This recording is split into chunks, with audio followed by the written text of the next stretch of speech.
c'est fini. Après une enquête qui aura duré 329 jours, l'affaire Peugeot a trouvé son dénouement. Les policiers ont amené à Paris Raymond Roland et le reste de la bande. La blonde Ingelise Bodin qui cachait son visage et Roland Niemesic enfoui sous son imperméable. Visage découvert, Pierre Larcher, le dur et sans doute l'organisateur du rapt, et Jean-Simon Rothman, l'étudiant qui prétend ignorer la provenance de l'argent. Ravisseurs et complices, tous sont sous clé. Les enquêteurs peuvent maintenant reconstituer les détails du rapt du petit Éric, qu'on voit ici rendu à ses parents après la remise des 50 millions. Si l'on connaissait les détails de l'enlèvement, l'arrivée du ravisseur par une brèche dans la haie au golfe de Saint-Cloud, où l'enfant jouait tous les jours, et leur départ par la barrière, on sait maintenant que c'est dans cette maison retirée des pieds russes qu'Éric a été séquestré. On a aussi retrouvé dans une voiture qui stationnait dans un garage parisien une toute petite partie de la rançon, 6 millions d'anciens francs. Et un autre million si l'on compte le prix payé pour acquérir la vieille ferme de Rueil-sur-Brèche, future retraite peut-être pour d'autres crimes. Le plus singulier sans doute est que Megève, où une villa abritait les vacances de la famille Peugeot, ait été en même temps l'asile de la bande qui se logeait dans ce chalet des 6 enfants, où furent arrêtés Raymond Roland et Ingelise Bodin. On dit même qu'au restaurant La Ferme, ils ont pu dîner à des tables voisines. À Versailles, le commissaire Denis a remis ses prises au juge Renard chargé de l'instruction. Pierre Larcher va devoir méditer sur une carrière dont le rapt du petit Peugeot n'était pas le début. Ingelise Bodin, fausse Miss Danemark sur les dangers de l'argent trop facile. L'étudiant Rothman sur un thème analogue. Quant à Raymond Roland, puisse-t-il méditer sur le caractère odieux du crime qui consiste à mettre en jeu la vie d'un enfant.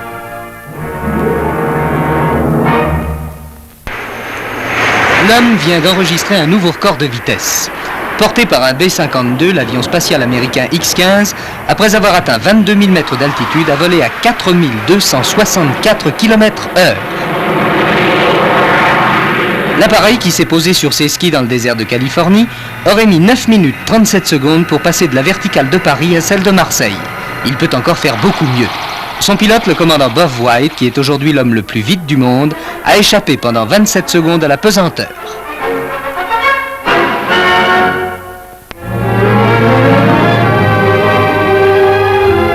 Vivre, c'est aussi pour ceux qu'on nomme les diminués physiques, la possibilité de retrouver une vie active.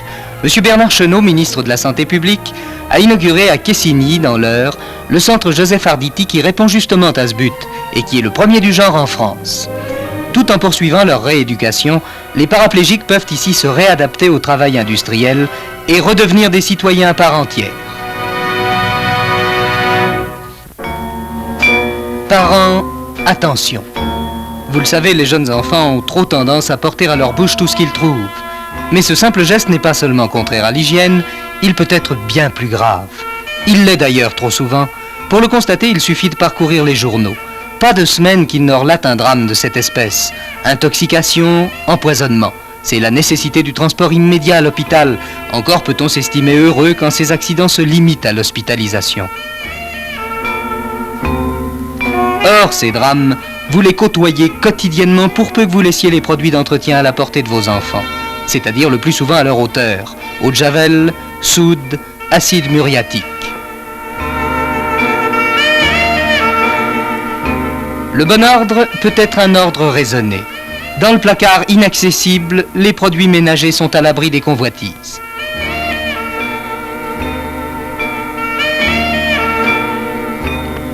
Et puis songez aussi à un autre danger plus grave encore, les médicaments.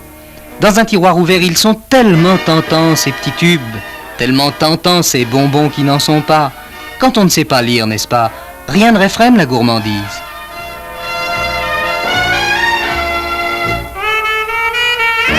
Et puis, il y a la table de chevet, et ces somnifères qu'on est tenté de laisser à portée de sa main, ce qui les met du même coup à la portée de toutes les mains. Parents, ne laissez jamais traîner de produits pharmaceutiques hors de l'armoire à pharmacie. Mais pensez aussi que les enfants ne manquent pas d'astuces, et qu'il y a mieux qu'une porte fermée, une porte fermée à clé. Qu'on ne lise pas demain dans les journaux, encore un enfant empoisonné.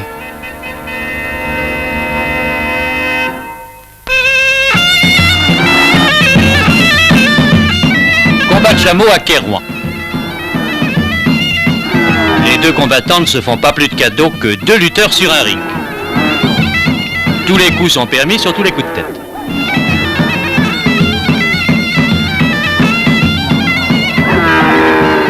Voici un magnifique étranglement comme au catch. L'essentiel maintenant, c'est de ne plus lâcher prise. On se sert de ses pattes comme d'une paire de bras. L'adversaire ne s'en sort pas, il sera bien obligé d'abandonner le combat sur décision de l'arbitre.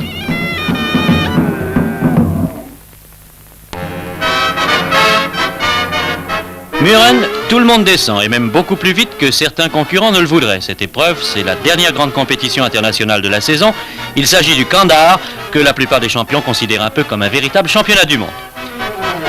Un championnat du monde qui ressemble étrangement pour le moment à un concours de chute libre. Il paraît que ce n'est pas la meilleure méthode pour gagner l'épreuve, il vaut mieux rester sur ses skis pour franchir la ligne d'arrivée.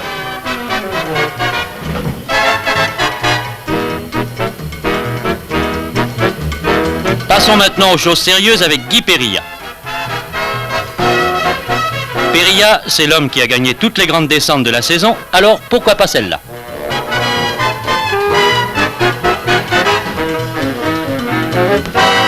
Il n'a aucun complexe, avec lui pas de chute à craindre, il a un prodigieux sens de l'équilibre.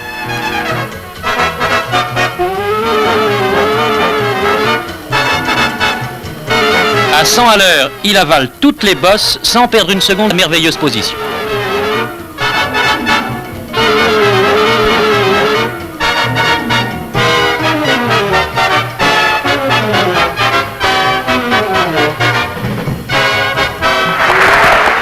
Malgré son sourire, Périllat a trompé tout son monde. Il n'a pas gagné la descente du Kandahar. Il y a deux vainqueurs, l'Allemand Wagner Berger numéro 10 et l'Italien Alberti numéro 7. Avant le départ du slalom, Guy Périllat n'est pas très rassuré. Pour la première fois cette année, il n'est pas certain de gagner le combiné, c'est-à-dire le classement conjugué de la descente et du slalom. L'Autrichien Peppi Stigler prend le départ. C'est un concurrent très dangereux pour Périllat.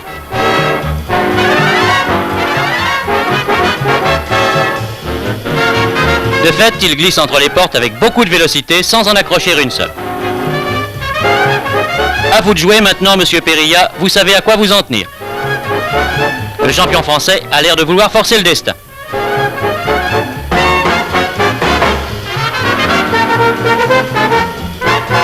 Malchance, Périllat accroche deux portes qui lui font perdre l'équilibre. C'est Peppi Stigler qui gagne, mais pas avec suffisamment d'avance cependant, puisque finalement Périllat remporte quand même le Kandahar.